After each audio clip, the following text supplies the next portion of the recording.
Bueno, hermanos, que el Señor les bendiga. Después de esa introducción que el hermano Job dio, pensé que no era yo el invitado. Pero yo creo que él dijo eso porque me quiere mucho. Amén, hermanos. Es un gozo y un privilegio poder estar aquí con ustedes y poder compartir la palabra del Señor.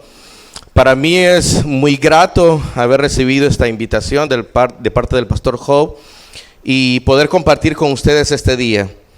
Espero, mis amados hermanos, y he orado mucho al Señor, créanmelo, mi esposa es testigo, por este mensaje de este día, para que el Señor, como me ha hablado a mí, también ministre a cada uno de ustedes. Amén, hermanos. Así es de que muchas gracias. Como ya presentaron a mi esposa, me está acompañando también mi hija de 3 años, Dara Azucena. Si usted le pregunta, ella le va a decir que se llama Dara Azucena y que tiene 3 años y va a cumplir 4. Así es, mis amados hermanos, que es un gozo y un privilegio. Antes de iniciar, quiero que iniciemos con una oración a nuestro Dios, encomendando todo lo que vamos a hacer en sus manos. Señor Dios Todopoderoso, suplico, Señor, tu gracia, tu misericordia. Suplico, Señor, tu asistencia para conmigo, para con mis hermanos que están reunidos este día en este lugar.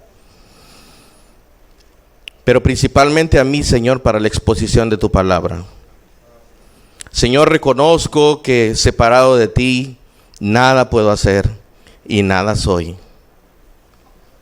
Señor, te suplico que seas tú obrando en los corazones de mis hermanos por medio de tu Santo Espíritu. Ayúdanos, Señor, a comprender cómo tú obras, Señor, en la vida del personaje que vamos a estudiar. Pero también, Señor, cómo tú obras en nuestras vidas, en cada circunstancia de nuestras vidas. Te lo ruego, Señor, por los méritos de Cristo. Amén y amén. Mis amados hermanos, este día yo quiero compartir sobre la vida de José. ¿Conocen a José? No el esposo de María, sino José, el del Antiguo Testamento. Quiero que estemos hablando, mis amados hermanos, acerca de ese personaje bíblico que para muchos cristianos es un personaje favorito. Para muchos niños y para cristianos adultos es su personaje favorito. Pero no solamente para el mundo cristiano, sino también para el mundo secular. José es un ejemplo vívido de lo que las personas pueden llegar a pasar. Y es que, mis amados hermanos, la historia de José es un drama lleno, pero lleno de múltiples situaciones y múltiples cosas. Es un drama lleno de muchos contrastes. José está lleno de traición y de perdón. En José nosotros vamos a encontrar sufrimiento y vamos a encontrar también redención. En José vamos a encontrar soledad, pero también vamos a encontrar presencia de Dios. Vamos a encontrar mucha maldad, pero también vamos a encontrar temor reverente a Dios. Vamos a encontrar escasez y al mismo tiempo vamos a encontrar abundancia y prosperidad. Pero si hay algo, mis amados hermanos, que aquellos inconversos, mis amados hermanos, admiran, podemos decir, o sobresaltan de la vida de José, es el hecho, mis amados hermanos, de que José tenía un espíritu soñador y un espíritu emprendedor. De hecho, hay muchas películas y caricaturas animadas acerca de la vida de José. Y hay una película en especial que a mí me llamó la atención, el nombre que tiene esa película. Se llama José, el Rey de los Sueños. Y lo que esta película apunta o señala acerca de la vida de José es ese espíritu que ya les mencioné. Un espíritu emprendedor y soñador que se ve en la vida de José, según ellos. Y esta película al final enseña o deja como una moraleja que con esfuerzo, con diligencia, con empeño y con fe en uno mismo, escuche bien lo que estoy diciendo, con fe en uno mismo puede lograr realizar sus metas y sus sueños. ¿Me di a entender en ese momento? Sin embargo, mis amados hermanos, cuando nosotros vemos el personaje bíblico y leemos de Génesis 37 hasta el 50, que es todo el recorrido que vamos a hacer hoy, así de que vayan preparando sus Biblias. Cuando nosotros vemos toda la historia de José, mis amados hermanos, nosotros no vemos al personaje bíblico de esa manera que esta película lo presenta. La Biblia lo muestra de otra manera. Si uno lee bien la historia de José, se da cuenta que los sueños de José realmente no son ni los deseos de José, no son ni aspiraciones de José, ni ambiciones personales que él tenía. Los sueños de José, mis amados hermanos, eran revelaciones divinas que venían de parte de Dios, y no solamente los sueños de José, sino de todos aquellos personajes que están entremezclados en la historia de José. Amén, hermanos. ¿Están aquí todavía? Así que, mis amados hermanos, nosotros pudiéramos decir que la historia de José, más que tratarse de sueños de José, o los sueños de José realizados, o los sueños del copero y el panadero realizados, o los sueños de Faraón realizados, se trata, mis amados hermanos, acerca del plan soberano, sabio y bueno de Dios manifestado en la vida de José. ¿Están de acuerdo conmigo, mis amados hermanos? Este plan para José afectaba a toda una nación. ¿Cómo se llamaba esta nación? Israel. Pero ese plan que Dios tenía para una persona que afectó a una nación, afectó de forma global a todas las naciones. ¿Ustedes ven esa pizarra que está ahí?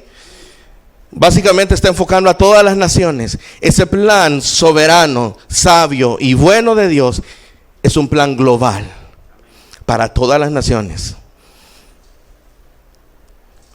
Así, mis amados hermanos, entonces, hoy vamos a estar viendo cómo ese plan soberano se lleva a cabo en la vida de José.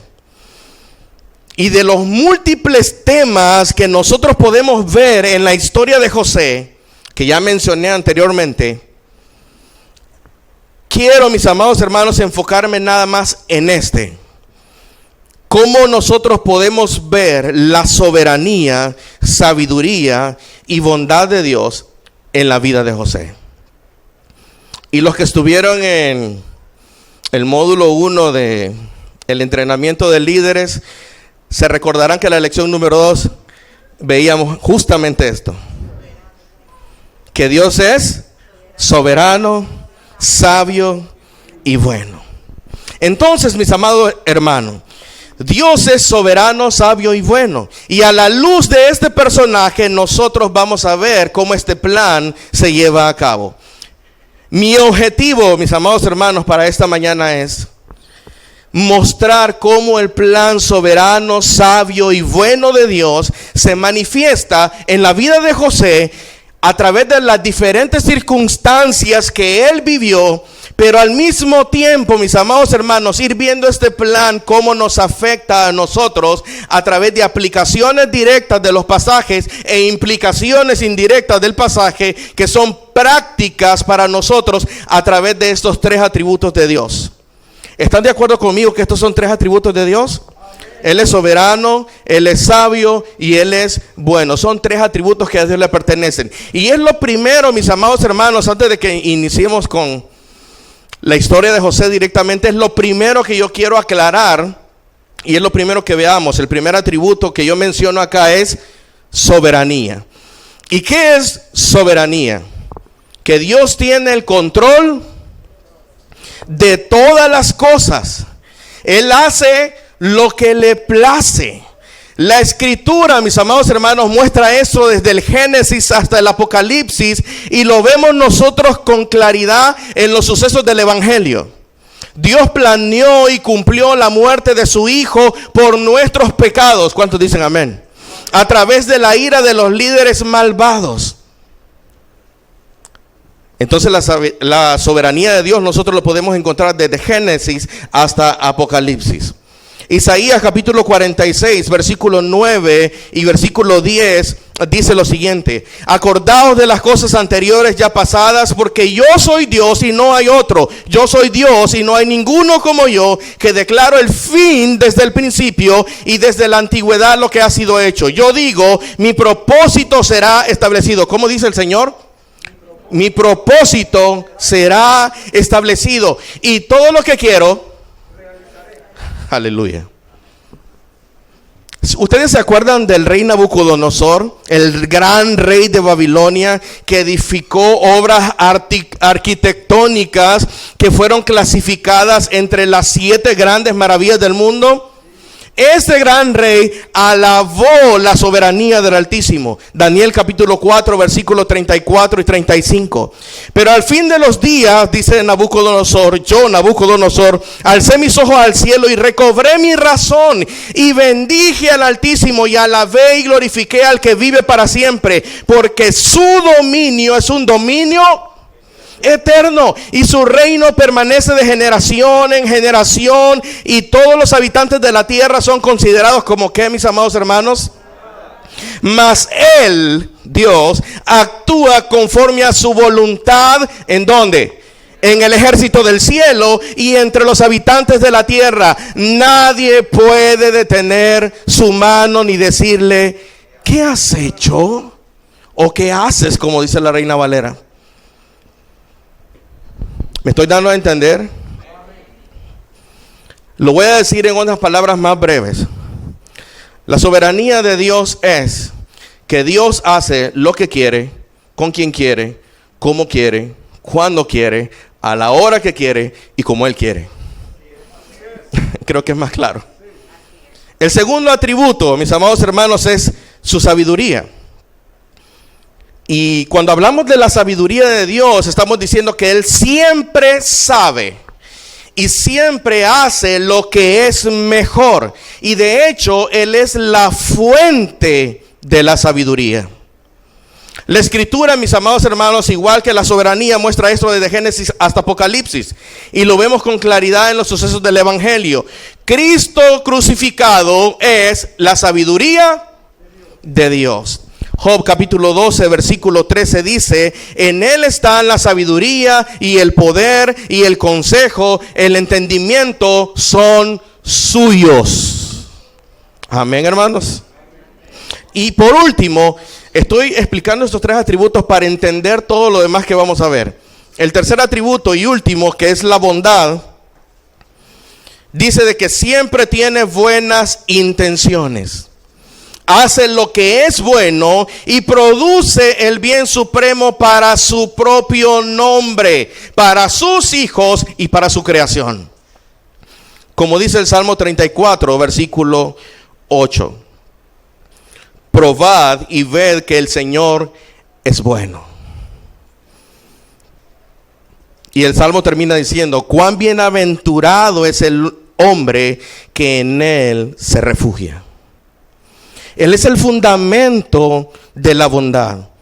Él es el fundamento de todo lo bueno. Como dice Santiago capítulo 1 versículo 17. Toda buena dádiva y todo don perfecto viene de lo alto. ¿De dónde viene? Desciende del Padre de las luces, con el cual no hay mudanza o no hay cambio, dice la versión que está escrita aquí, ni sombra de variación. Santiago 1:17. Mis amados hermanos, quiero hacer una pequeña aclaración porque quizá más de algunos se está haciendo una pregunta. ¿Qué significa eso de LBLA al final de cada versículo? ¿Alguien se lo había preguntado ya? No. Pero les explico, estoy utilizando la versión de la Biblia de las Américas. No estoy diciendo que la Reina Valera 60 está mal, no estoy diciendo eso. Sino que, mis amados hermanos, la Reina Valera 60 es una traducción fiel de las Escrituras y estamos seguros de ello. Pero la Biblia de las Américas es una traducción mucho más precisa y más apegada al original. Es más literal. También existen otras versiones para aclarar un poco el panorama, como la nueva versión internacional y la nueva traducción viviente, que son un lenguaje más dinámico, no tan literal como lo es la nueva, la Biblia de las Américas. Por eso estoy utilizando esa versión. Así que entonces, ahora sí. Yo quisiera, después de esta aclaración y todo lo que hemos visto, que por favor me acompañen a Génesis 37. Y les pido, como les dije de antemano, que dejen sus Biblias abiertas. El pastor Job me dijo que tenía hasta las 3 de la tarde. Hasta las 4, dice. Ya me agregó una hora. Les pido que dejen sus Biblias abiertas porque, como les expliqué, vamos a hacer un breve recorrido por la vida de José. Antes de iniciar en ese capítulo justamente que empieza a hablar de José, mis amados hermanos, quiero ponerles un poco en contexto, ya que esto es muy importante para entender lo que viene. Recuerde, mi amado hermano, que José es el bisnieto de Abraham. ¿Están de acuerdo con eso? Es el bisnieto de Abraham. ¿Qué significa esto? Que José era el hijo de ¿quién? De Jacob. Jacob era hijo de ¿quién? De Isaac. Y Isaac era hijo de Abraham. Muy bien. Les ha enseñado bien el hermano. Y en Génesis, mis amados hermanos, se nos habla de cómo Dios le habla a Abraham. Y se le manifiesta a esta persona, a Abraham, y hace un pacto con Abraham. De que él le iba a dar una descendencia como grande. ¿Cómo qué? Como las estrellas de los cielos. Y de hecho ese es el versículo que traigo para citar de Génesis 15:5. Usted no lo busque, solo lo voy a leer. Lo llevó fuera y le dijo Dios a Abraham: ahora mira el cielo y cuenta las estrellas, si te es posible contarlas. Y le dijo: así será tu descendencia. Pero no solamente eso, mis amados hermanos, sino que de esa multitud iba a salir una nación, y de esa nación iba a salir bendición para el resto de las naciones. ¿Están viendo cómo el plan de Dios se va formando? Así que toda la historia de Génesis, después del capítulo 15, se trata acerca de cómo Dios va completando todo este pueblo, o este gran pueblo, por decirlo de una manera, y cómo va cumpliendo su plan soberano, sabio y bueno, y a la misma vez perfecto en el pueblo que prometió a Abraham. Así que Abraham tiene un hijo. ¿Cómo se llamó el primer hijo de Abraham? Ismael. Pongan mucha atención. El cual no fue considerado porque no fue hijo de ¿quién? De Sara. No fue el hijo de la promesa. Luego él tuvo a Isaac, ahora sí, el hijo de la promesa. Pero Isaac se casó y tuvo 2 hijos, Esaú y Jacob. Y permítaseme decir esto: Jacob hizo un desastre con su familia. Tenía 2 esposas. Pero además de sus 2 esposas, él tuvo hijos con las esclavas de sus esposas. ¿Cómo se llamaban esas esclavas? Silpa y Bilha.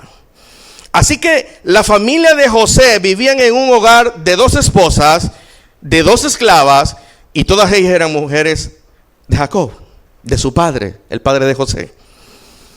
Además de eso, vivía con otros 11 hermanos. Y en ese contexto, entonces, mis amados hermanos, en esa vida familiar, es que nosotros vemos que empieza la historia de José en el capítulo 37.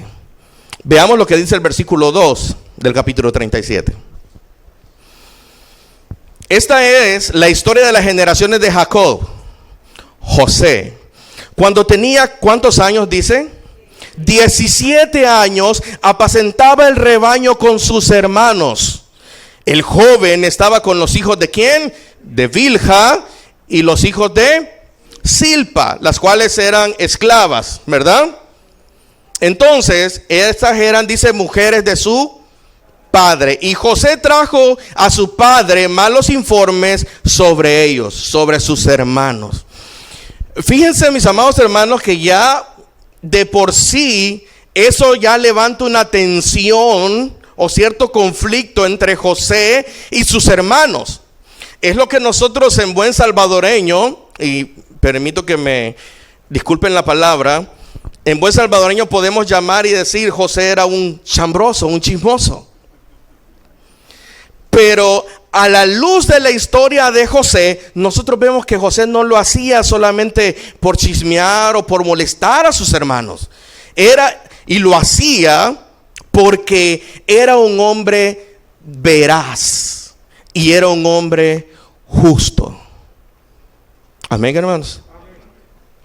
Ahora, mis amados hermanos, veamos qué estaba pasando entonces con José en el versículo 3.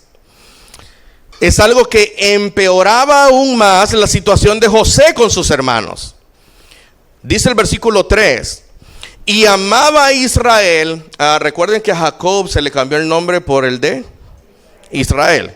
Y amaba a Israel, o sea, Jacob, a José más que a todos sus hijos, porque era para él el hijo de su vejez. Y le hizo una túnica de muchos colores, y vieron sus hermanos que su padre lo amaba más que a todos sus hermanos. Por eso lo odiaban y no podían hablarle pacíficamente, dice la Reina Valera, o amistosamente.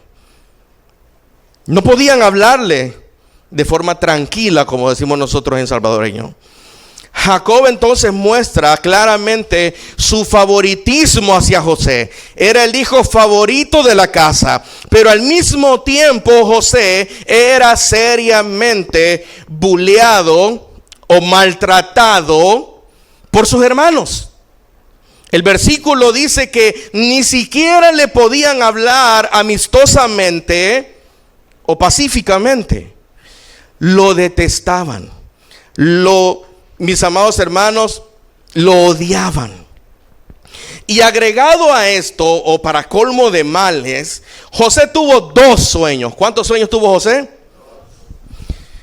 Y viene José muy inocentemente, se lo cuenta a sus hermanos y a su familia, a su papá y a su mamá, y básicamente la interpretación de sus sueños era muy clara. José le dijo su sueño a su familia: entonces ustedes se van a inclinar, le dijo José, ante mí y me van a servir. De hecho, no solamente ustedes como mi hermano, sino también mis padres se inclinarán ante mí, lo cual, mis amados hermanos, era una total ridiculez para aquella cultura.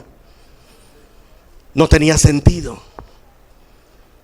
¿Cómo que el padre y la madre se iban a arrodillar delante de un hijo? ¿Y qué creen ustedes que pasó? Miremos el versículo 8.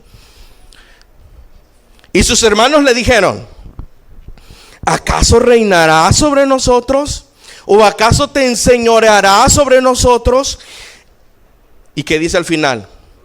Y lo odiaron aún más por causa de sus sueños y de sus palabras. Mi amado hermano, ¿usted ve el plan de Dios ahí? Usted me puede... No, hermano, yo no veo ningún plan en eso. Yo no veo ningún plan en eso. Yo veo todo lo contrario. Incluso, si usted lee el versículo 10, yo no lo voy a leer por cuestión de tiempo, su mismo padre le reprendió. ¿Qué le dijo el padre? ¿Qué sueño es este, José? ¿Crees que nosotros, tu papá, tu mamá y yo nos vamos a inclinar delante de ti? Pero mis amados hermanos, unos días más tarde, los hermanos de José salen a cuidar el rebaño de Jacob. Y Jacob le dice a José: ve, observa a tus hermanos, ve y supervísales qué están haciendo. Y José va y no los encuentra donde normalmente ellos apacentaban el rebaño, sino que estaban en otra tierra llamada Dotán. Y José se va a esa otra tierra a buscar a sus hermanos. Y cuando sus hermanos observan que José viene llegando, o lo miran ellos de lejos, versículos 19 y 20 del mismo capítulo 37, se dijeron unos a otros, los hermanos: aquí viene el soñador. ¿Qué dice el 20, mis hermanos? Ahora pues, venid, matémoslo, arrojémoslo a un pozo o a una cisterna, como dice la Valera 60, y diremos: una fiera lo devoró. Entonces veremos en qué quedan sus sueños. Mi amado hermano, usted puede pensar y seguir pensando: yo no veo el plan de Dios ahí. Yo lo que veo es un hombre desgraciado que no tiene ninguna oportunidad en contra de sus hermanos. Eso es lo que yo estoy viendo hasta ahorita. Pero José, mis amados hermanos, muy probablemente va caminando de lo más tranquilo, acercándose hacia sus hermanos, y piensa que se va a reunir con ellos y tener una plática tranquila. Mas sin embargo, mis amados hermanos, inmediatamente al llegar José cerca de ellos, sus hermanos caen sobre él, quizá comienzan hasta a golpearle, a alarle la ropa, a quitarle lo que tenía. Y Rubén, el mayor, empieza a decir y dice: no hagan esto, esperen, paren, no lo maten, mejor metámoslo en el pozo y después vamos a ver qué hacemos con él. Rubén, mis amados hermanos, en su adentro estaba tratando de encontrar una manera de librar a su hermano. Pero ahora quiero que se imaginen esto conmigo. José está tirado en el pozo, en la cisterna, sin agua. Y mientras tanto, probablemente él está pensando: ¿qué está pasando aquí? ¿Qué está pasando conmigo? Mis hermanos me golpearon, me tiraron en este pozo, me querían matar, pero vino el primogénito, se metió por mí y él les dijo que no me mataran, que esperáramos, o que esperaran ellos y no lo mataran. José se pregunta entonces: ¿qué está pasando? ¿Qué hago yo tirado dentro de un pozo seco? Mis amados hermanos, y eso no termina ahí. De repente se levanta Judá y dice: miren, ahí vienen unos comerciantes. ¿Saben qué hagamos? No lo matemos, vendámosle. De nada vale derramar su sangre, vamos a venderlo. Entonces José es vendido. ¿Por quiénes? Por sus hermanos. Mis amados hermanos, y yo me imagino en esta parte, porque ellos tenían que sacarlo de la cisterna o del pozo. Me imagino que le tiran alguna especie de soga, lazo, y comienzan a sacar a José y lo amarran con sus manos hacia atrás, como normalmente amarraban a los esclavos, y lo entregan a estos comerciantes. Mi amado hermano, yo quiero que usted escuche esto. Ser secuestrado debe de ser un trauma muy terrible. ¿Escuchó lo que dije? Debe de ser un trauma muy terrible. Usualmente, mis amados hermanos, en familias normales, cuando le secuestran a un familiar querido, ¿qué hacen las familias? Intentan encontrar a la persona y de hecho hasta están dispuestas a pagar un rescate para conseguir la libertad del familiar que ha sido capturado, apresado o alejado, separado de ellos. Pero en esta familia de José, lo que los hermanos hicieron fue que vendieron a José para que lo secuestraran, para que se lo llevaran lejos. Porque como decía el versículo que leímos anteriormente, porque ellos lo habían odiado por sus sueños y por sus palabras. ¿Me estoy dando a entender hasta aquí, hermanos? ¿Ustedes ven el plan de Dios clarito? Mis amados hermanos, José va por el camino con estos comerciantes. No sabemos cuántos días exactamente duró el viaje, el camino. Lo despojaron de sus ropas, de su túnica de colores, eso sí, de sus bellas ropas. Y él comienza ese camino, ese peregrinaje a donde José ni se imaginaba. Y quiero que una vez más traten de pensar juntamente conmigo cómo José, mis amados hermanos, que pensemos en este momento como José, haciéndose este tipo de preguntas. ¿A dónde voy? ¿Hacia dónde me llevan? ¿Qué tiene esto que ver con mis sueños? ¿Qué tiene que ver esto con la revelación que Dios ya me dio a través de mis sueños? Mi amado hermano, quiero que entienda mejor esta parte. Si los sueños de José se iban a alcanzar yendo hacia mi derecha, José claramente estaba yendo hacia la izquierda rápido y hacia abajo. ¿Me entienden? No estaba yendo en el camino correcto. Esa era la trayectoria, para alguien, mis amados hermanos, que estaba lejos de Dios, para el cual Dios no tenía un propósito ni un plan perfecto. ¿Hacia dónde iba José? ¿Qué iba a pasar con su papá? Y José podía preguntarse, quizás, pongámonos en los zapatos de José, como decimos a buen salvadoreño: ¿por qué me hicieron esto a mí, mis hermanos? Yo no hice nada malo para merecer todo esto. Mis amados hermanos, y estos comerciantes llevan a José, ¿a dónde? A Egipto. Si había un peor lugar a donde José podía llegar, era Egipto. ¿Por qué? Porque Egipto detestaba, odiaba, despreciaba a los hebreos porque eran pastores de ovejas. ¿Están de acuerdo conmigo? Así, mis amados hermanos, entonces no es que solamente lo vendieron, sino que lo llevan a un sitio extranjero donde él no hablaba el idioma y esta gente lo despreciaba. Lo venden como esclavo, y lo venden, mis amados hermanos, repito esta expresión porque alguno puede pensar que lo vendieron como otra situación o como otra posición. Lo venden como esclavo. ¿Cómo lo vendieron? Y aquí está entonces este joven que acabamos de iniciar a ver su historia, de 17 años, hace unos días con un sueño muy prometedor, y ahora está de esclavo en la peor tierra que puede estar, en Egipto. En una tierra donde él no sabe qué decir, y en una tierra donde él no sabe qué es lo que le están diciendo. Y definitivamente sus hermanos no están allí para que se postren delante de él. Mi hermano y mi hermana, este es el tipo de aflicción, este es el tipo de tribulación, este es el tipo de turbación, de confusión, que hace que a veces uno se pregunte: ¿de verdad hay un Dios en el cielo? ¿De verdad existe Dios? Mis amados que me están escuchando aquí adentro y allá afuera, el sufrimiento es un argumento fuerte en contra de la existencia de Dios.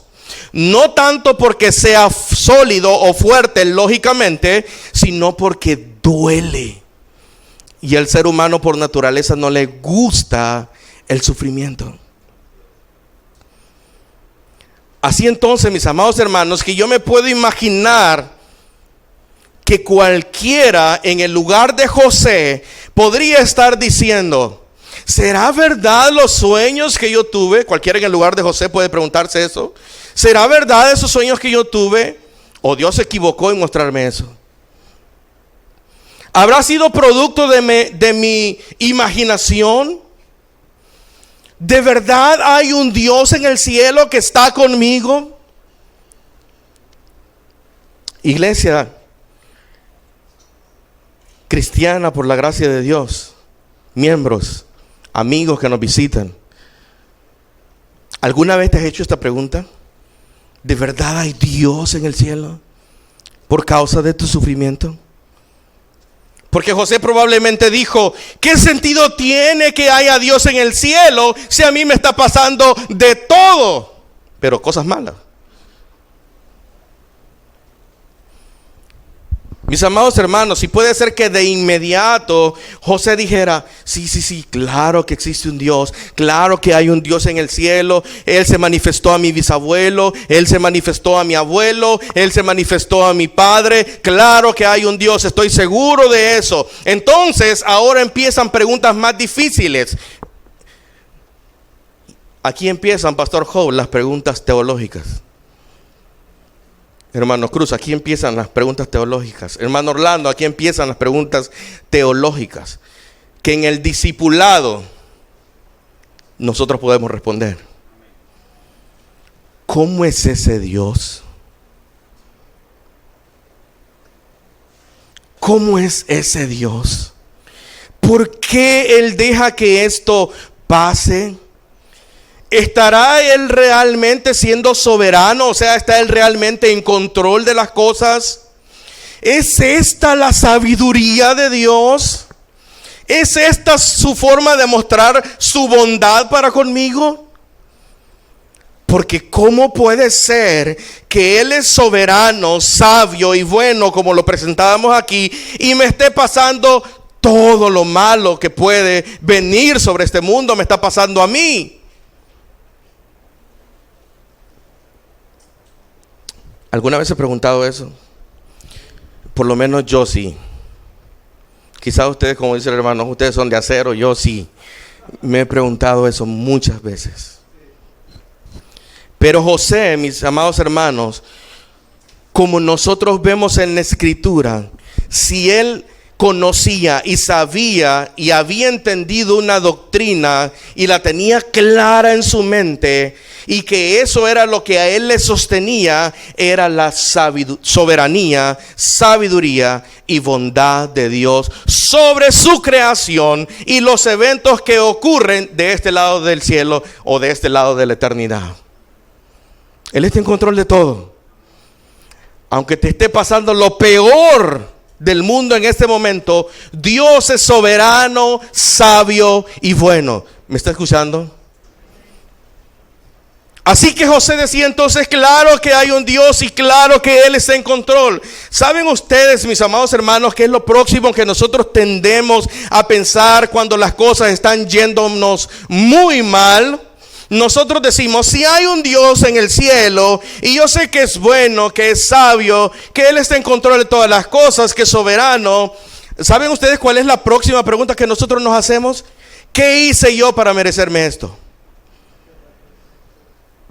Como si la cuestión fuera por méritos propios. ¿Qué hice yo para merecerme esto? Yo tuve que haber hecho algo.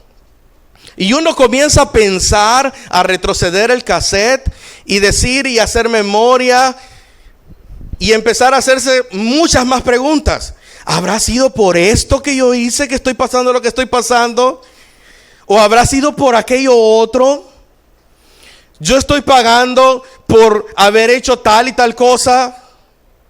Mis amados hermanos, en la Escritura y en la historia de José, no se dice que él estaba pasando nada malo por algo que él haya hecho. Así que esa no era una razón para el sufrimiento de José. José no estaba pasando eso por algo que él hubiera hecho malo o algo bueno que él hubiera hecho. Aunque sabemos que él no era perfecto, como nosotros. La siguiente cosa, mis amados hermanos, que nosotros hacemos para tratar de justificar el dolor, es decir, bueno, si no fue que yo hice algo malo, entonces Dios me está entrenando para algo mejor. Dios me está entrenando para algo mucho más bueno. Probablemente alguien pudiera decir, Dios está lidiando con mi pecado, Dios está lidiando conmigo, Dios quiere quitar el pecado de mi vida, Dios me quiere santificar, Dios me quiere hacer una mejor persona, me quiere evitar cierto mal. ¿Saben qué, mis amados hermanos?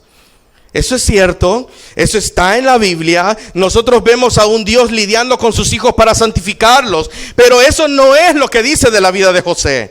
Toda esta situación no se dice que sea porque José hizo algo malo o porque Dios lo estaba entrenando para algo mejor. Mis amados hermanos, déjenme proponerles algo en parte de por qué José estaba sufriendo y estaba pasando lo que estaba pasando. Válgame ese juego de palabras. Él estaba pasando todas estas circunstancias porque Dios quería estar con él. ¿Qué acabo de decir?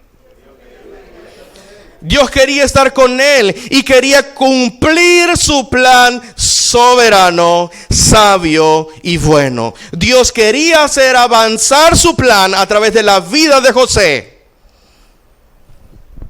Mi hermano, pero yo no lo veo. Hasta el momento yo no lo he visto. Yo solo he visto que José va para abajo en decadencia. Veamos entonces lo que esto significa en la vida de José. José es llevado a Egipto y es comprado ¿por quién? Por Potifar. Vaya conmigo al capítulo 39, versículo 1 en adelante. Cuando José fue llevado a Egipto, Potifar, un oficial egipcio de Faraón, capitán de la guardia, lo compró ¿a quién? A los comerciantes que lo habían traído, llamados ismaelitas, que lo habían llevado allá. Versículo 2. Y el Señor estaba con José. Espérenme un momentito.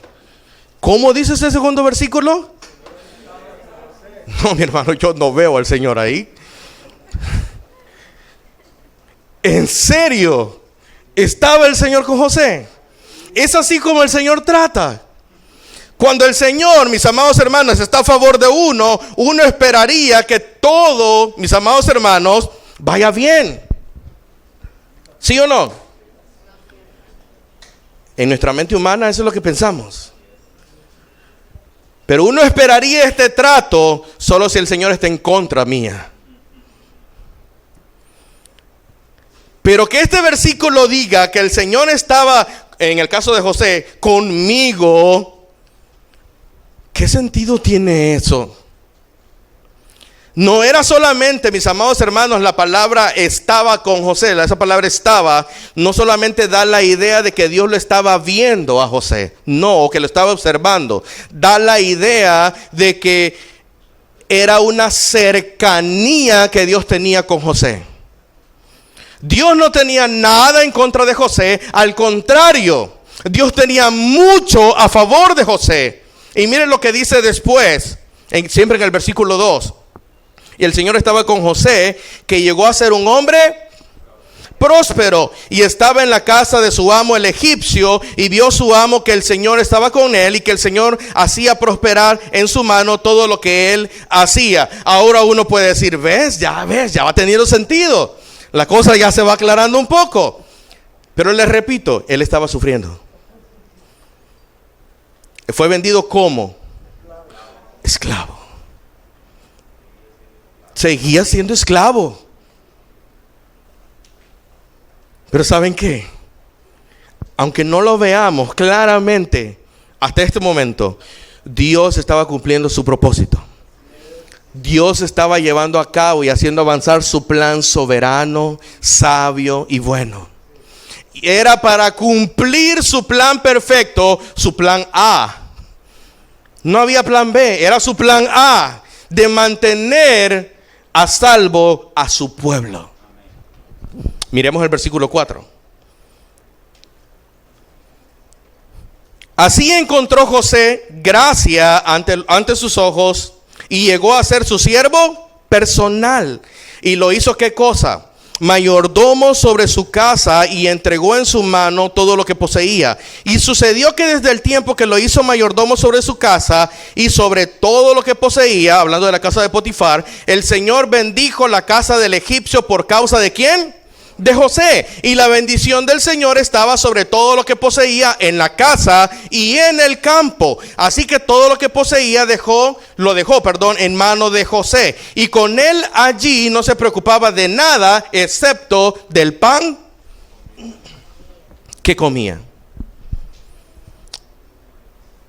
Ustedes saben de qué se estaba tratando aquí la prosperidad que Dios le estaba dando a José.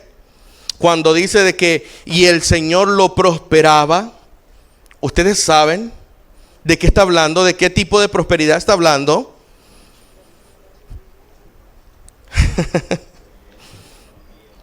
Y aquí se nos va a volver a caer el plan.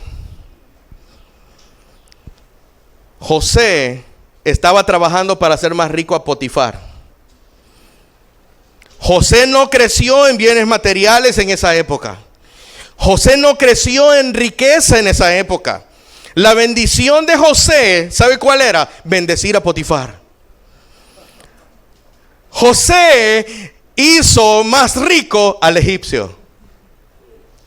Se nos cayó el plan. Ahora fíjense en esto, mis amados hermanos. José comenzó a trabajar de cierta manera con diligencia, con un gran empeño, y Dios comenzó a dar frutos extraordinarios, de tal modo que este hombre, Faraón, Potifar, el egipcio, dijo: esto no es normal. Yo voy a poner a este hombre sobre todos mis bienes para que me haga más rico. Así que José entonces comenzó a bendecir a Potifar.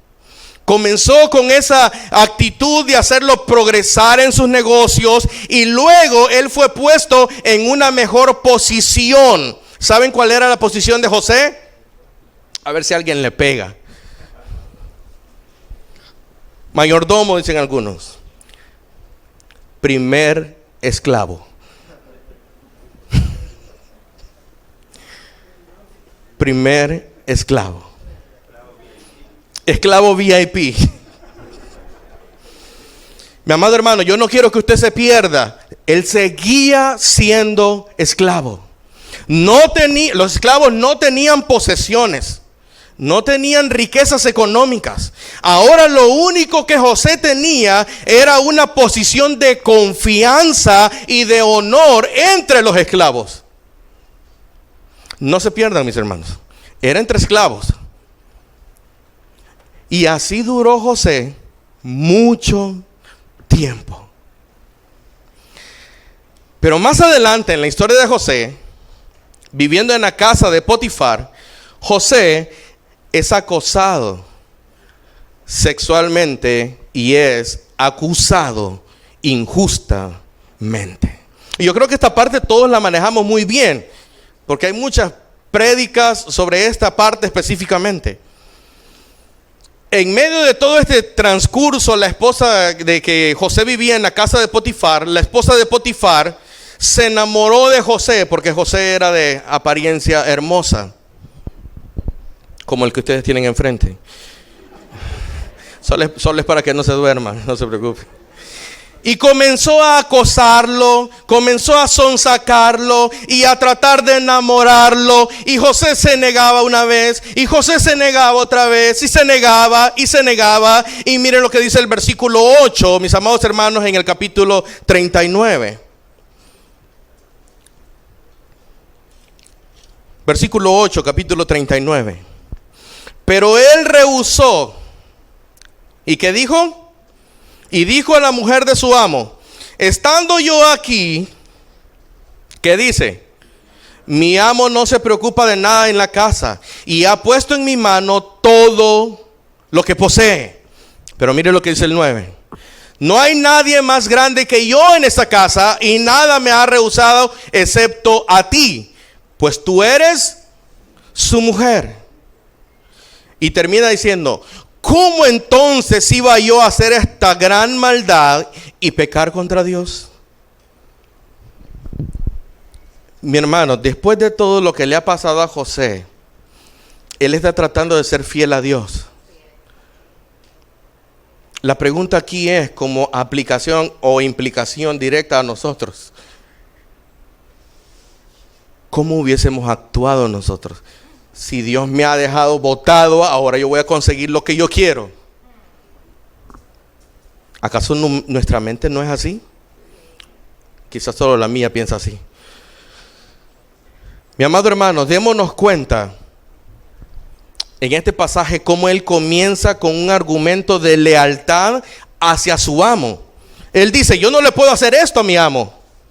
Pero finalmente él termina diciendo: es que si yo hago esto, esto sería maldad delante de Dios. Pero ¿saben una cosa? Esta mujer seguía empecinada con él. Y por días lo siguió sonsacando, y José negándose y negándose, hasta que un día lo agarró de la ropa. No había nadie en la casa, no había ningún testigo. Lo agarró por la ropa y José prefirió salir huyendo desnudo que quedarse en la casa. Y vino entonces la esposa de Potifar y dio gritos diciendo: José, el hebreo que mi esposo ha traído, ha querido abusar de mí. ¿Se acuerdan que Potifar había puesto todo bajo el cargo de José? Ahora Potifar no le creyó a José, le creyó a su esposa. Después de haberle entregado todo a José, de haber puesto todo en las manos de José, de haberle tenido completa confianza, pero ahora que José le dice: yo no fui, Potifar, créeme que yo no fui, ahora no le creía. Lo envió a prisión. Imagínense ahora esto. Lo envían a prisión de forma injusta. Volvamos a hacernos algunas preguntas. ¿De verdad, Señor?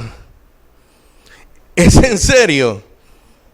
Yo tengo tiempo siendo fiel, yo tengo tiempo evitando a esta mujer y ahora me van a acusar de algo que es completa mentira. ¿De verdad, Dios? ¿Me estás escuchando?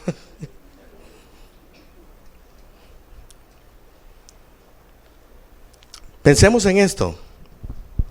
José, de ser un joven mimado, el más querido de su familia, pero escarnecido y odiado por sus hermanos, pasa a ser un esclavo ¿de qué? De primera. Un primer esclavo, un esclavo VIP. Pero esclavo al final. Y ahora resulta que es un prisionero. Hermano, yo creo que su tema se equivocó. No era ese el tema. Era los sufrimientos de José, era mejor el tema. El plan soberano de Dios yo ya no lo veo. La vida de José, mis amados hermanos, va en un espiral descendente, rápido y hacia abajo. ¿Me están entendiendo? Pero luego entonces, José está ¿dónde? En la cárcel. Ahora José llega como un prisionero a la cárcel y yo me imagino que de nuevo, bueno, quizás si hubiese sido yo, habría pensado, está bien, Señor, pero ¿y mis sueños? ¿Qué pasó con mis sueños? ¿Qué pasó con lo que tú me revelaste?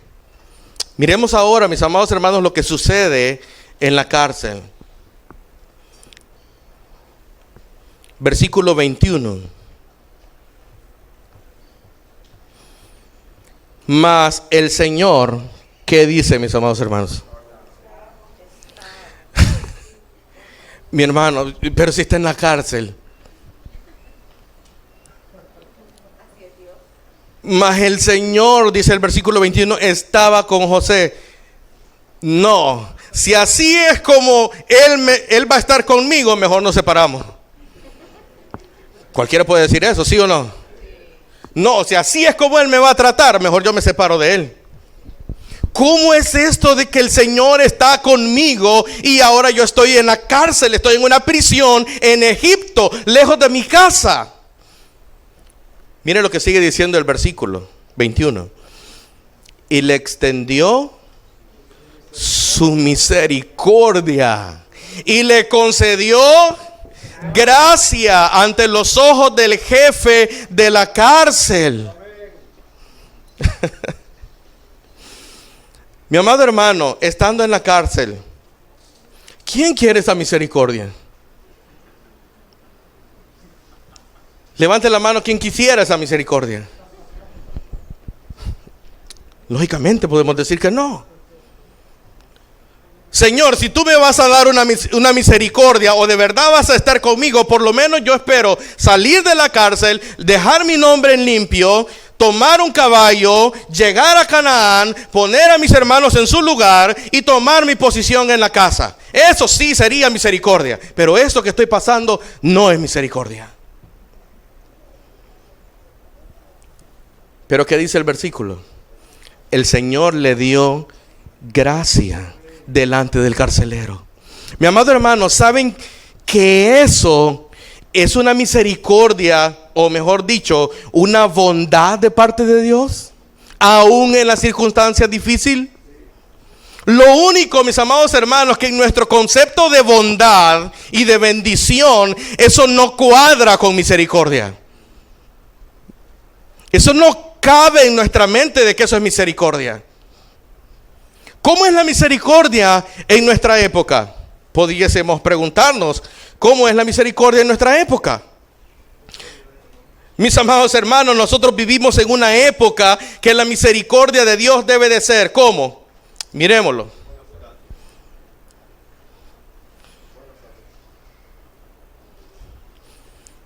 Individualista, materialista y hedonista.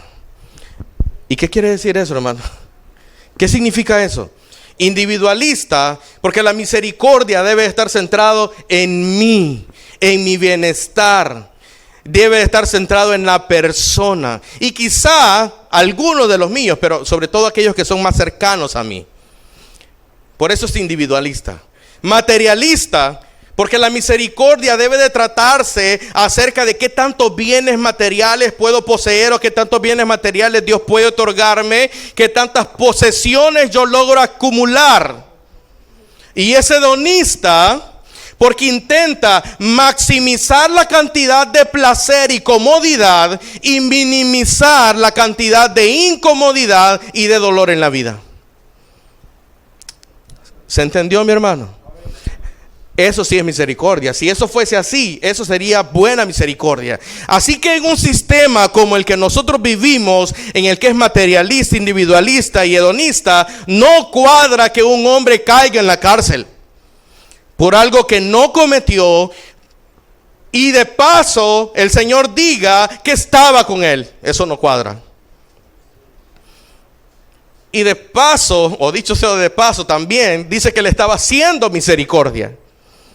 En nuestra mente humana eso no cuadra, pero hay algo, mis amados hermanos, que debemos darnos cuenta y que es muy importante para entender el sufrimiento. Si en la mente de Dios cuadra, eso es perfecto. Aunque en la tuya y en la mía no cuadre. Miren lo que dice el versículo 22 del capítulo 39, siempre. Versículo 22 en adelante. Y el jefe de la cárcel confió en mano de José a todos los presos que estaban en la cárcel. ¿A quiénes le confió?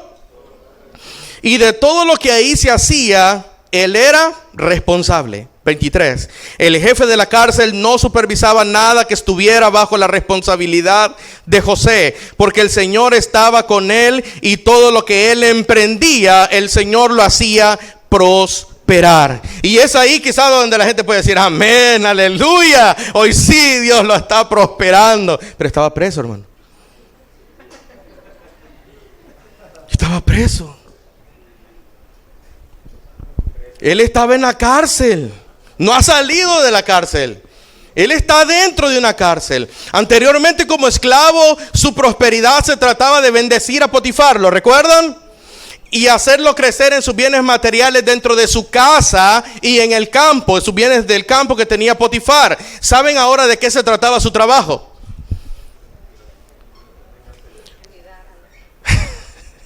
Algunos ya están haciendo concesiones.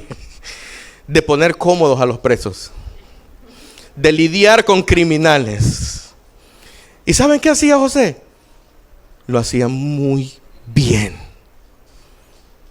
José hacía con diligencia su trabajo.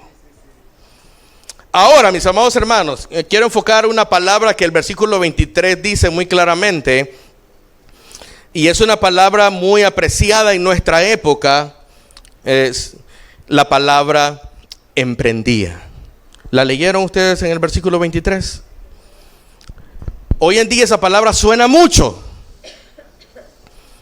Nuestra generación, de hecho, ama esa palabra, emprendedurismo, emprendía, emprender.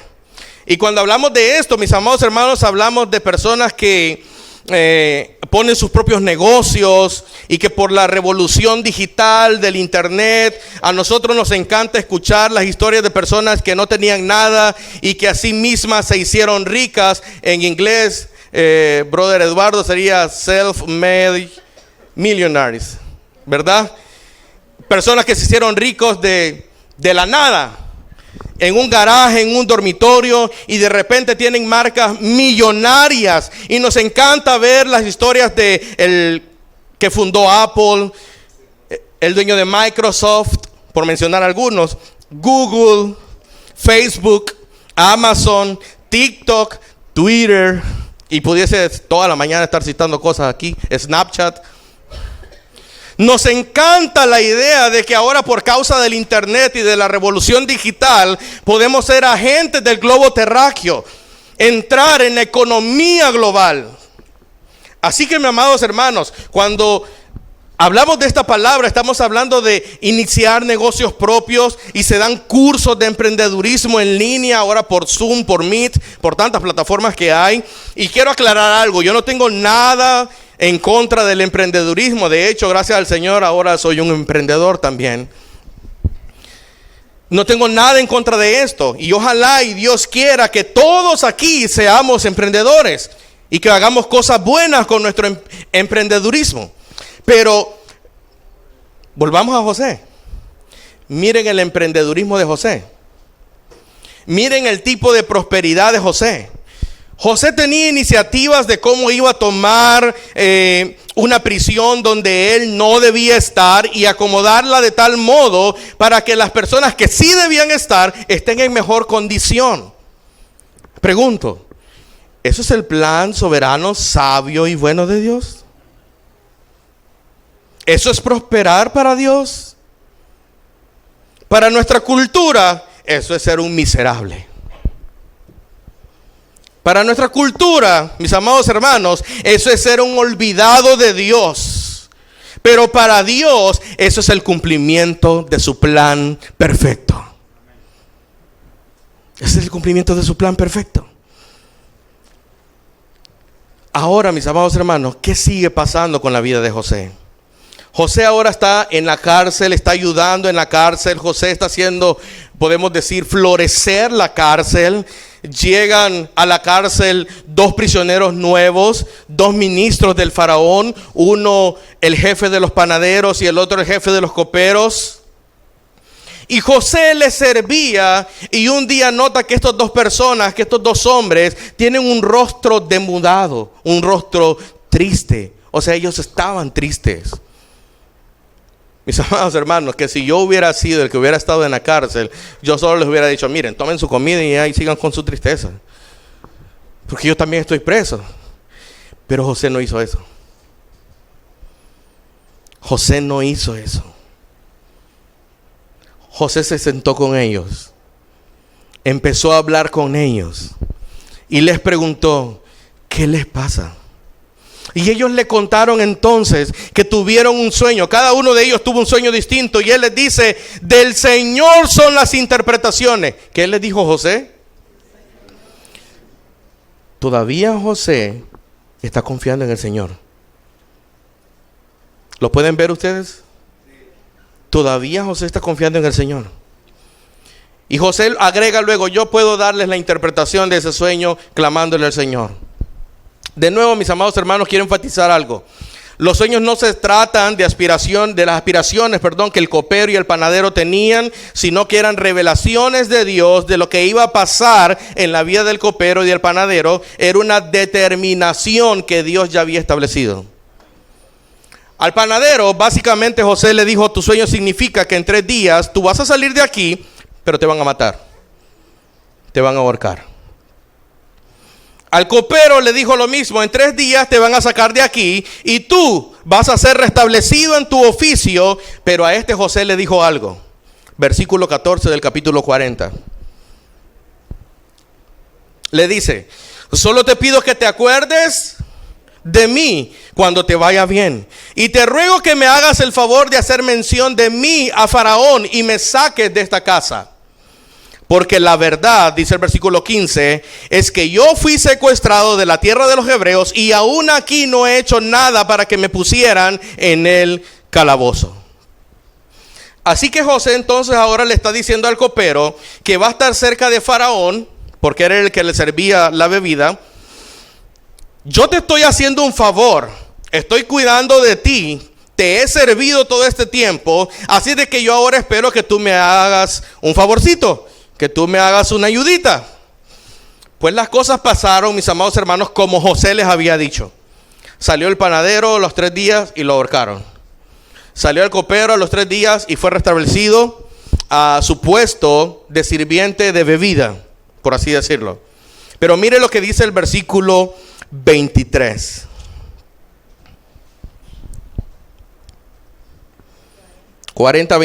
Génesis 40:23. Mas el jefe de los coperos, ¿qué dice, mis hermanos? No se acordó de José, sino que se olvidó de él. Mi hermano, ¿qué hubiera hecho usted si usted hubiera sido José? Yo vuelvo a ver ese copero y...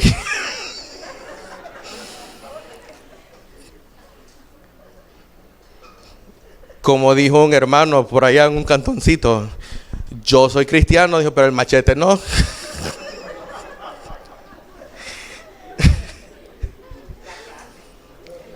Mi hermano, José siguió preso porque al copero se le olvidó. ¿Cuántos días pasaron? Y se le olvidó. 3 días para que saliera el copero de la cárcel. Resumamos un poco. Primero, José es un hijo confiable, muy amado por su padre. Termina siendo vendido. Luego es esclavo VIP. Es un esclavo muy fiel, por cierto, que es acusado injustamente. Pero ahora es un preso que es olvidado por otro preso. Alguien a quien él le sirvió, ni siquiera se acuerda de él. 3 días habían pasado nada más y no se acordó de José. Pero ahora viene algo importante en la vida de José. Ahora vienen los sueños de Faraón. Y miren lo que dice el capítulo 41, versículo 1. Y aconteció que al cabo de 2 años, ¿cuántos años, mis amados? Mi hermano, el olvidito del copero, 365 por 2, 730 días más en la cárcel. ¿Qué les parece? Por haberse olvidado del copero. Perdón que me moví. 2 años después que Faraón tuvo este sueño y que nadie le pudo descifrar los sueños a Faraón, ahí fue que el copero dijo: yo conozco a alguien, ya me acordé, yo conozco una persona. 2 años después, 700 días después, en la cárcel. Y como aplicación te pregunto, ¿cómo reaccionas tú cuando eres olvidado? Les dije que íbamos a ir viendo aplicaciones en medio. ¿Cómo reaccionas tú cuando eres olvidado?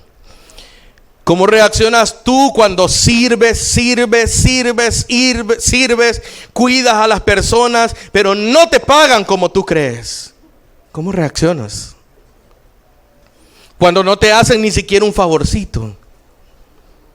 ¿Cómo te sientes cuando eres acusado injustamente?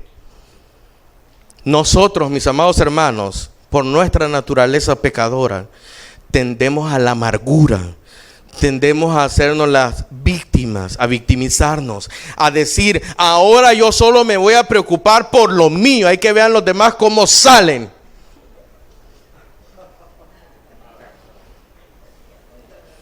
Pero ¿sabe qué? Esa no era la vida de José. José, como lo hemos estado viendo, hacía prosperar cualquier sitio donde él llegara. Y no porque él se iba a hacer más rico, como ya vimos. Él sabía que Dios estaba con él. Bueno, lo voy a decir así. Él no sabía que el plan de Dios se estaba desarrollando, pero él sabía que algo Dios tenía preparado para él. O porque él iba a estar en una mejor posición. No, José no lo hacía por eso. Estando en la cárcel, uno pudiera pensar: bueno, ahora José era el supervisor, o podemos quizás decir el superintendente o subgerente de la cárcel, porque él era el que cuidaba a los presos después del carcelero. Ahora él está más cómodo. Sin embargo, mis amados hermanos, si nosotros leemos el Salmo 105, que también habla de José, nosotros vemos que José dice que estaba en grilletes, o sea, estaba amarrado y en aflicción hasta que fue sacado de la cárcel. José no estaba gozando de estar en la cárcel. Así que no fue, mis amados hermanos, tampoco que llegó a la prisión y hizo un buen negocio con el jefe de la cárcel y le dijo: mira, si me pones en una mejor situación, yo te voy a ayudar con los presos. No. José estaba en aflicciones en la cárcel y aún así cuidaba y ayudaba a los otros presos. Y por eso el Señor dice que él le prosperaba. Amén, hermanos. Entonces Faraón tuvo este sueño y llama a este muchacho, a José, que solamente él aparentemente es la única esperanza de que pueda descifrar los sueños de Faraón. José entonces se presenta a Faraón. Faraón le cuenta los sueños a José. Y fíjense lo que José le dice, versículos 28 del capítulo 41 en adelante. Versículo 28 del capítulo 41 en adelante. Esto es lo que he dicho a Faraón. Dios ha mostrado a Faraón lo que va a hacer. 29. He aquí vienen 7 años de gran ¿qué? Abundancia en toda la tierra de Egipto, y después de ello vendrán 7 años de hambre, y será olvidada toda la abundancia en la tierra de Egipto, y el hambre asolará la tierra. Pero ahora veamos lo que dice José en el versículo 32. Y en cuanto a la repetición del sueño a Faraón 2 veces, quiere decir que el asunto está determinado por Dios, y Dios lo va a hacer, ¿cuánto? ¿En 2 años? No, pronto. De nuevo, mis amados hermanos, repito esto, los sueños no tenían nada que ver con las aspiraciones y planes de gobierno de Faraón. Eran los planes de gobierno de Dios. En otras palabras, era Dios llevando a cabo su plan soberano, sabio y bueno. Era Dios. Y José dijo, ya Dios lo terminó, va a pasar pronto, ahora déjenme irme a mi cárcel. ¿Será que José fue así? No. José no hizo eso. José no estaba molesto con esta gente, diciendo, ahora vienen a pedirme favores después de todo lo que he pasado aquí. No, José no dijo eso. José, mis amados hermanos, estuvo dispuesto a ayudar a Faraón. Además de eso, le dio asesoría, lo aconsejó qué es lo que tenía que hacer en esos 7 años de abundancia y los 7 años de escasez. Le dijo, escucha bien, tú necesitas conseguirte un buen administrador, un hombre sabio y prudente, y además de eso le dio una propuesta política y económica. En otras palabras, le dijo cómo trabajar en la abundancia y cómo enfrentar la crisis. José no solo se conformó con decir, mira, ya Dios lo determinó y va a venir abundancia, luego va a venir escasez y ahí vemos cómo haces. Adiós, me voy a la cárcel. No, José lo aconsejó, le dijo lo que tenía que hacer. Ahora José, expuesto por Faraón, ¿cómo qué? Ay, hermano, hoy sí, yo veo que el plan de Dios, ahora sí, porque mire, primer ministro de Faraón. Ahora sí José estaba en un puesto excelente. Faraón le dijo a José, yo no tengo a nadie más a quien acudir. El único que ha podido interpretar los sueños eres tú. Yo creo que ese hombre prudente del cual tú hablas, eres tú mismo. Y como les acabo de mencionar, uno pudiera pensar que este es el momento de José. Esta es la cúspide. José alcanzó aquí lo máximo en Egipto. Ser primer ministro. Ahora sí que José prosperó de verdad. Ahora sí lo puedo ver clarito. Ahora sí veo el plan de Dios. ¿Podemos pensar así? Probablemente no. Miren todo lo que sucedió en un instante en la vida de José. Versículo 39 en adelante del capítulo 41. Versículo 39 en adelante. Y Faraón dijo a José, puesto que Dios te ha hecho saber todo esto, no hay nadie tan prudente ni tan sabio como tú. Tú estarás sobre mi casa y todo mi pueblo obedecerá tus órdenes. Solamente en el trono yo seré mayor que tú. Faraón dijo también a José, mira que te he puesto sobre toda la tierra de Egipto. Versículo 42. Y Faraón se quitó el anillo de sellar, ¿de dónde? De su mano. Eso era un sello de autoridad, mis amados hermanos. Y lo puso en la mano ¿de quién? Y lo vistió con vestiduras de lino fino y puso un collar de oro en su cuello. 43. Lo hizo montar en su segundo carro y proclamaron delante de él, doblar rodilla, y lo puso sobre toda la tierra de Egipto. Ahora yo quiero, mis amados hermanos, que ustedes traten de pensar en esto. En un instante, José acaba de cambiar de posición. ¿Sí o no? Acaba de salir de prisión y ahora está en un palacio. Le cambiaron sus ropas, le pusieron joyas, le dieron un carro, el segundo carro de Faraón, Y de repente, cuando él sale en este segundo carro de Faraón, vocean a grandes voces diciendo: doblad las rodillas. Y todo Egipto se postra frente a José. ¿Se acuerdan de algo parecido a eso anteriormente en la historia de José? Usted podrá decir: este era el momento. Aquí sí Dios está cumpliendo el plan. Este era el momento apropiado para que José dijera: mis sueños, estos son. Y yo pensaba que solo mi familia se iba a postrar delante de mí. Y no, Dios me acaba de sorprender. Todo Egipto se postra delante de mí. Dios me ha sorprendido. Me dio muchísimo más de lo que yo estaba esperando. ¿Saben qué? José no pensó así. José dijo: esto no tiene nada que ver con mis sueños. Y voy a decir algo que puede sonar muy fuerte. Quizás este sea el sueño de muchos de nosotros, pero no el de José. De hecho, mis amados hermanos, en este pasaje, en esta narrativa, justamente en este capítulo, hay algo muy curioso que si lo leemos rápidamente lo vamos a pasar desapercibido. Y es que en esta ocasión el Espíritu de Dios, ¿quién inspiró la palabra? Dios, a través de su Espíritu Santo. El Espíritu de Dios decidió que el autor no escribiera. Escuchen lo que estoy diciendo. Decidió que el autor no escribiera, y el Señor estaba con él y lo prosperaba.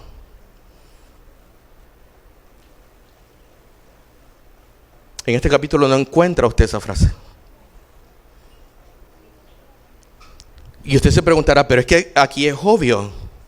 La prosperidad de José aquí se ve claramente. O sea, no hay necesidad de decirlo. Se nota, se ve. Usted puede decir eso. Pensemos en lo siguiente. Como siervo de Potifar, ¿qué dice la Escritura? El Señor estaba con él y lo hacía prosperar. Como preso, el Señor estaba con él y lo hacía prosperar. Ahora siendo primer ministro, no dice nada. No dice nada. Y uno pudiera decir, como les acabo de mencionar: pero es que ahí es obvio, hermano. Ahí no tiene por qué decirlo. Ahí se nota que José ha sido prosperado. No era necesario aclararlo en ningún versículo. ¿Ustedes están seguros de eso? Mis amados hermanos, esta narrativa y en este pasaje justamente contiene uno de los detalles más tristes de la vida de José, que, como les acabo de decir, podemos pasar por alto, podemos pasar desapercibidos. Más adelante, en el versículo 45, mis amados hermanos, nosotros vemos del capítulo 41 siempre, capítulo 41, versículo 45. Y Faraón llamó a José por el nombre de, ¿cómo le llamó? Safnat Paneah. Y le dio por mujer a Asenat, hija de Potifera, sacerdote de On. Mi hermano, ¿qué está pasando en este pasaje? A José le han quitado lo último que le quedaba de hebreo: su nombre. Lo que lo conectaba con la nación de Israel, lo que lo conectaba con su padre Jacob, lo que lo conectaba con el Dios de Abraham, Isaac y Jacob, sus antepasados. E intencionalmente Faraón quiere desconectarlo de eso y conectarlo ahora al paganismo egipcio. Y lo casa con la hija de un sacerdote. Pero intencionalmente Faraón quería cambiar la mente de José y lo quería hacer un egipcio hecho y derecho, como decimos. En gobierno, hablando políticamente, hablando económicamente, hablando socialmente y religiosamente. Aquí pareciera una vez más entonces que el plan de Dios no se está llevando a cabo. Como que el plan se está truncando. como que el plan de Dios se volvió a caer. ¿Y saben qué, mis hermanos? Quiero ser bien honesto con ustedes, bien sincero. Yo tengo mucho temor que nosotros pensemos que José prosperó en este pasaje. El único pasaje en el que no dice que Dios lo hizo prosperar. Y que nosotros pensemos que este pasaje, que este capítulo, esta narrativa de este capítulo es el capítulo de la bendición y de la reivindicación de José. Este capítulo fue un capítulo de vergüenza para José. Él hizo su trabajo de primer ministro como había hecho los otros trabajos. Lo hizo muy bien de esclavo, lo hizo muy bien de preso, y ahora como primer ministro José lo hizo muy bien también. Pero José no estaba muerto de la alegría por esto. Yo me pregunto, mis hermanos, ¿para qué nosotros, como una aplicación, para qué nosotros estamos entrenando a nuestros hijos? Los que somos padres, los que trabajan en escuela dominical, los que son abuelos, ¿es para José de palacio o es para José de casa de Potifar? Y quizá algunos de ustedes podrán decir, para los dos, hermano, para los dos. Con todo mi corazón les quiero decir, tengan mucho cuidado. Porque no se puede entrenar al mismo tiempo para las dos cosas. Usted no puede entrenar a su hijo para que desee grandeza y a la misma vez humildad. No lo puede entrenar para que él ame atesorar bienes y al mismo tiempo sea rico en buenas obras. Y no lo puede entrenar para que ame la comodidad, para que él aprecie la buena vida y al mismo tiempo se sobreponga al dolor y pueda soportar la aflicción en esperanza. No se puede entrenar para esas dos cosas al mismo tiempo. Mi amado hermano, tú estás entrenando a tus hijos para una cosa o para la otra. Y no importa que a tu frase al final le agregues para la gloria de Dios. No importa si tú al final estás enseñando a tu hijo o a tu hija con tu boca y con tu modelo que lo que realmente es prosperar se trata de ir ascendiendo y avanzando, pisoteando a quien sea, pasando por encima de quien sea. Si tú le enseñas a tu hijo o a tu hija que no se puede soportar tanta lucha y que tú lo quieres librar de ciertos dolores y aflicciones porque tú ya pasaste por ellos y no quieres que ellos pasen por ahí, mis amados hermanos, si tú no quieres que tu hijo entienda que en el mundo hay pecado, que hay pecadores y que hay gente que hace cosas malas y que aprenda a sobreponerse a eso, tú lo estás entrenando para que sea un José de palacio. Pero tú sabes cuál es el problema de estar entrenando a tu hijo como un José de palacio. Primero, lamento decirte que pocos llegan, o sea, posiblemente tus hijos van a fracasar. Segundo, si llegan como sea por encima de otros, nosotros sabemos por las escrituras que van a ser unos millonarios miserables sin Dios. Tercero, tú vas a estar vendiendo el alma de tu hijo. El día de la muerte de tu hijo, Jesús va a decirle: necio, ¿de qué te sirvió ganar el mundo si perdiste tu alma? Así que, hermanos, cuidado con lo que nosotros les estamos vendiendo a nuestros hijos o lo que nosotros les estamos mostrando a nuestros hijos de la vida de José. Porque nuestros hijos van a aprender lo que nosotros celebremos de José. ¿Y qué celebramos de José? ¿Celebramos que llegó a ser primer ministro? ¿O celebramos que fue un buen siervo y que fue un buen esclavo y que su vida trataba de bendecir a otros y cumplir el plan soberano, sabio y bueno de Dios manifestado en su vida? ¿Qué es lo que tú celebras? ¿Qué es lo que yo celebro? Su vida, mis amados hermanos, era para ser valiosos a otros, no a él mismo. Así que tengamos muchísimo cuidado, porque cuando vayamos a la Escritura podamos estar yendo a ella para enfocar las cosas equivocadas. Y lo digo, mis amados hermanos, con mucho amor. Con mucho amor. Luego de eso, y para ir aterrizando el avión, hemos volado muy alto. Llegaron los 7 años de abundancia. Llegan los 7 años de prosperidad. José hace un trabajo increíble en la administración. Pasan esos 7 años. Y quiero que observen esto. En esos 7 años, nosotros sabemos muy poco de José. De qué era lo que había en el corazón de José. Pero miren cómo José abre su corazón en el versículo 51 del capítulo 41. Versículo 51 del capítulo 41. Dice: y al primogénito José, ahora José está hablando de sus hijos, le puso el nombre de Manasés, porque dijo: Dios me ha hecho olvidar todo mi trabajo y toda la casa de mi padre.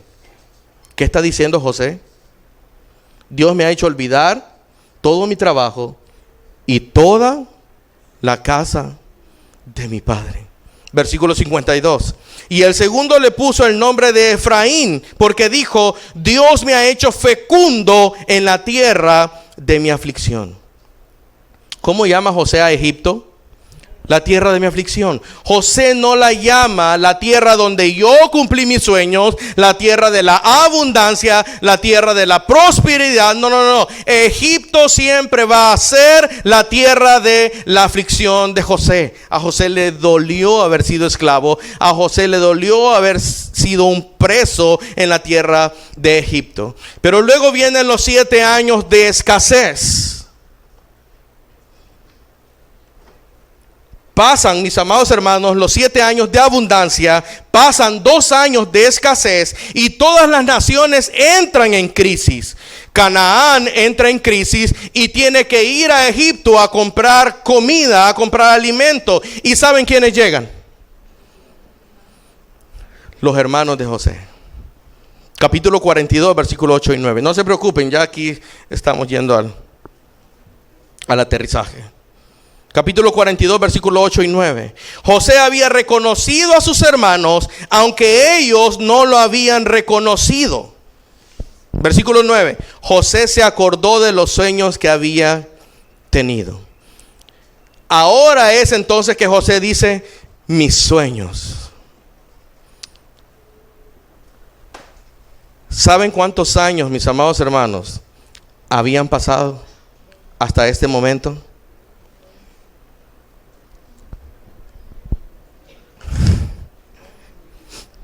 22, por los 2 de escasez que ya habían pasado. 22 años. Y José fue fiel, sin entender de qué se trataba el plan soberano, sabio y bueno de Dios, que se estaba manifestando en su vida, pero él no lo entendía. Mis hermanos, ni ustedes ni yo necesitamos entender de qué se trata el plan de Dios. ¿Y por qué permite que suframos muchas veces? Para que nosotros podamos serle fiel. Nosotros solamente debemos confiar en su soberanía, su sabiduría, su bondad y saber que Él es santo, que Él es justo, que Él es recto, no según el mundo, sino según Él. Y finalmente, entonces, nosotros vemos que José pone a prueba a sus hermanos. Y esa es la parte final de la historia de José. Finalmente, mis amados hermanos, José le pone ciertas pruebas a sus hermanos para ver cuál era la condición espiritual de ellos. Y cuando él ve sus acciones, se da cuenta que a sus hermanos el Señor los había cambiado. Y habían ciertos elementos de arrepentimiento y José decide mostrarse o identificarse con ellos, a sus hermanos. Y fíjense lo que José dice en el capítulo 45, versículo 1. Capítulo 45, versículo 1. José no pudo ya contenerse delante de todos los que estaban junto a él y exclamó: haced salir a todos de mi lado. Y no había nadie con él cuando José se dio a conocer a sus hermanos. Y lloró tan fuerte que lo oyeron los egipcios, y la casa de Faraón se enteró de ello. Versículo 3. José dijo a sus hermanos: yo soy José, ¿vive todavía mi padre? Pero sus hermanos no podían contestarle porque estaban atónitos delante de él. Habían pasado 22 años pensando que ellos se habían deshecho ya de José. Y ahora resulta que José era la persona de la cual sus vidas dependían, porque él era el encargado de dar provisión a todos los que llegaran a comprar. Capítulo 45, versículo 4. Y José dijo a sus hermanos: acercaos ahora a mí. Y ellos se acercaron, y él dijo: yo soy vuestro hermano José, a quien vosotros vendisteis a Egipto. Y más de alguno de ellos ha de haber dicho: ay, Dios mío, ya se acordó. Estamos en problemas. Pero mire lo que sigue diciendo en el capítulo 45, versículo 5.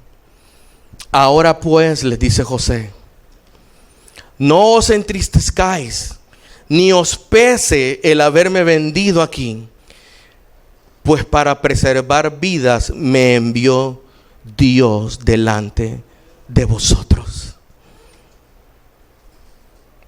¿Quién lo envió, hermanos? Dios. Versículo 7, capítulo 45 siempre.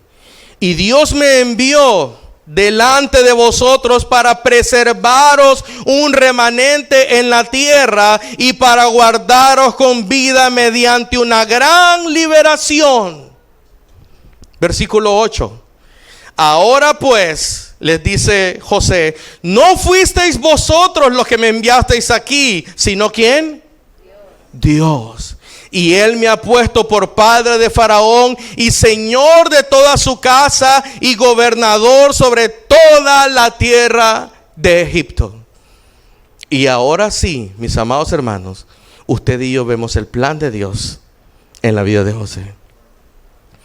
En los capítulos siguientes, del 46 al 50, nosotros vemos que José trajo a toda su familia a Egipto, a toda la casa de su padre Jacob. ¿Y saben lo que José hizo? En este capítulo 45 que acabamos de leer, él entendió por qué él había llegado a Egipto. Él no fue a Egipto para ser el primer ministro. Él no fue a Egipto a perderse para a poderse ganar el pago del Señor y que el Señor le pagara todos sus trabajos y toda su fatiga. Ese fue un medio que Dios utilizó para cumplir su plan soberano. La misión de José en Egipto era preservar al pueblo de Israel. ¿Se acuerdan la promesa de Abraham en Génesis 15? Esa era la misión de José. ¿Y saben por qué eso era importante, mis amados hermanos?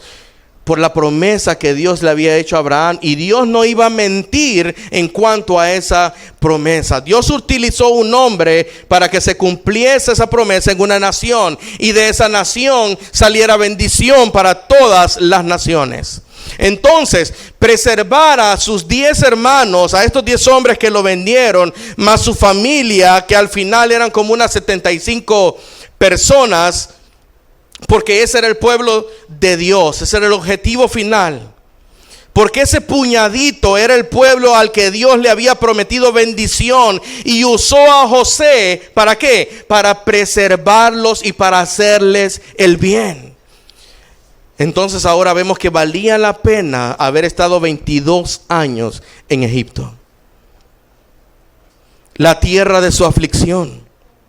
Mis amados hermanos, eso es ver el plan de Dios en la vida de José. El plan soberano, sabio y bueno de Dios era cuidar la vida de su pueblo y preservarlos. Y finalmente en el capítulo 50, versículo 15 en adelante, dice lo siguiente: al ver al ver los hermanos de José que su padre había muerto, ya Jacob había muerto, dijeron: quizá José guarde rencor contra nosotros y de cierto nos devuelva todo el mal que le hicimos. Entonces enviaron un mensaje a José diciendo: tu padre mandó antes de morir diciendo: así diréis a José, te ruego que perdones la maldad de tus hermanos y su pecado, porque ellos te trataron mal. Y ahora te rogamos que perdones la maldad de los siervos del Dios de tu padre. Y José lloró cuando le hablaron. Versículo 18.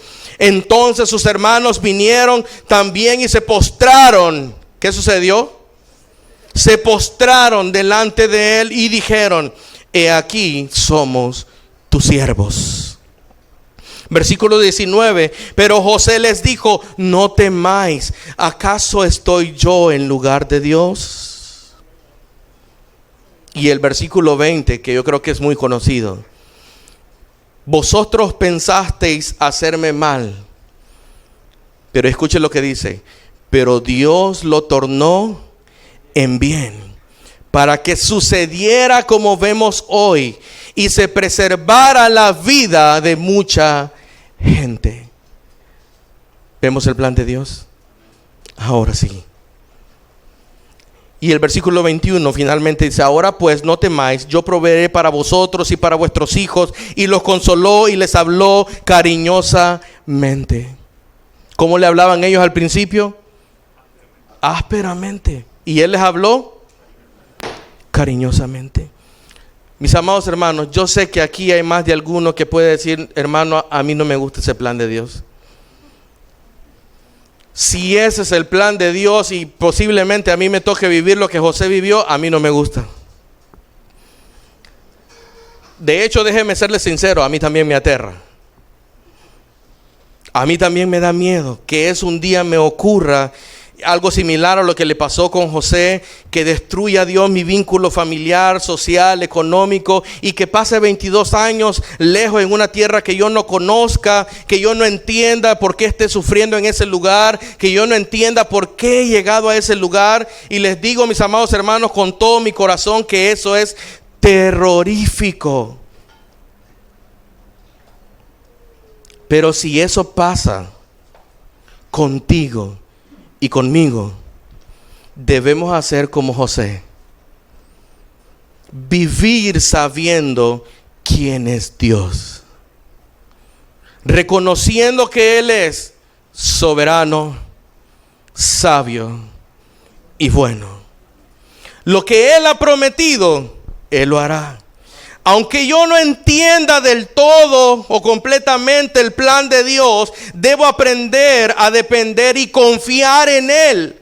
Y aunque como José no entienda lo que me está pasando, debo aferrarme a Dios con toda mi confianza y con toda mi esperanza. ¿Y saben por qué debemos confiar en Dios, mis amados hermanos? Porque Él lo hizo primero. No que Él confió en nosotros primero, sino que Él estuvo dispuesto a sufrir y cumplir su plan de ese modo. Jacob, mis amados hermanos, jamás hubiese enviado a José a Egipto para salvar a su familia. Pero Dios el Padre envió a su Hijo y se encarnó en Jesús. Y claro está, mis amados hermanos, Jesús no fue un esclavo, pero fue un pobre en Belén. Vivía limitado, vivía con ciertas limitantes. Y traten de pensar, mis amados hermanos, por un momento más la distancia que hay entre ser Dios y ser un pobre en Belén. Es, mis amados hermanos, inmensamente mayor a la de un joven que termina siendo un esclavo en Egipto. La comparación. La humillación de Dios fue muchísimo mayor. Él se tuvo que someter a la ley, a la autoridad civil, y se sometió de tal manera a la ley que finalmente, al igual que José, fue rechazado por sus hermanos, fue traicionado por sus hermanos, fue juzgado injustamente. Solo que este inocente, Jesús, no fue a la cárcel, ni fue a la casa de Potifar, ni fue primer ministro. Él fue a la cruz.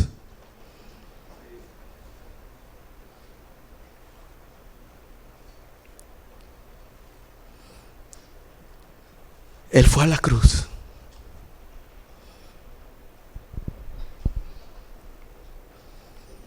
¿Saben para qué, mis amados hermanos? Para cuidar a un pueblo, para preservar la vida de un pueblo, para preservar a un pueblo con gran liberación, para otorgarnos salvación y vida eterna. Dios tuvo un plan, mis amados hermanos, para el mundo, pero para cumplir ese plan para el mundo, Él tuvo un plan para la nación de Israel. Y para cumplir ese plan para la nación de Israel, Él tuvo un plan para José. ¿Ven cómo todo estaba relacionado? Y ahora nosotros estamos incluidos en su plan. Soberano, sabio y bueno. José, mis amados hermanos, es una sombra de lo que Jesús hizo por nosotros. Así que quiero cerrar con esto. Si Dios estuvo dispuesto a hacerlo, si Jesús estuvo dispuesto a hacerlo, si José estuvo dispuesto a hacerlo, yo quiero estar dispuesto a hacerlo. Mientras Él esté conmigo, mientras Él me dé las fuerzas para aguantarlo y para esperar en Él y para confiar en su plan soberano, sabio y bueno. ¿Cuántos pueden decir amén? Señor, te doy gracias por tu plan soberano, Señor. Quizás no lo entendamos a totalidad como pasó en la vida de José. Quizá ahora hay muchos aquí pasando circunstancias adversas, difíciles, que se ven que van en una caída de picada, Señor, en una caída libre. Pero, Señor, como vimos en tu palabra, tú estás con nosotros. Tú no desamparas la obra de tus manos. Tu plan se culminará. Tu plan se cumplirá. Aunque nos duela, aunque nos cueste, tu plan soberano, sabio y bueno, se cumplirá en nuestras vidas. Y te agradecemos por ello, Señor. Te agradecemos por ello. En el nombre de Cristo Jesús. Amén y amén.